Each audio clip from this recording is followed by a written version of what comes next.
Rudal-rudal Iran langsung bisa menembus pertahanan berlapis Amerika Serikat, Israel dan sekutunya saat perang 12 hari tahun lalu.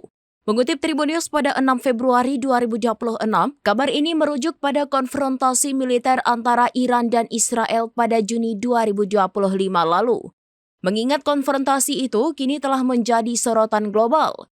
Konfrontasi Iran-Israel pada Juni tahun lalu itu menunjukkan lonjakan kemampuan rudal Teheran, khususnya lewat penggunaan rudal balistik hipersonik seperti Fatah 1 dan Sejil yang presisi dan cepat menghantam sasaran strategis Israel. Meski harus melewati jaringan pertahanan udara berlapis milik Amerika Serikat, Israel dan sekutunya, rudal Iran tetap berhasil menembus. Padahal rudal Iran itu harus melewati sedikitnya 28 tantangan, mulai dari radar regional, kapal perang, jet tempur hingga sistem THAAD, Arrow dan Iron Dome.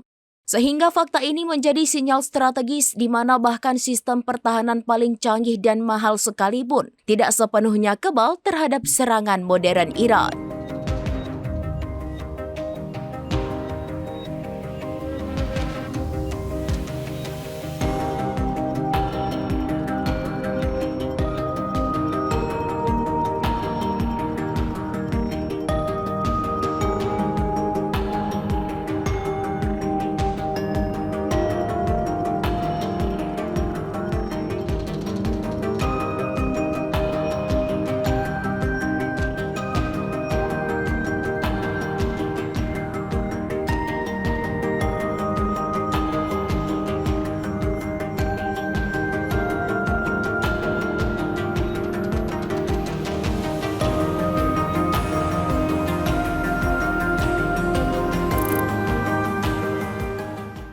Download Tribun X sekarang, menghadirkan lokal menjadi Indonesia.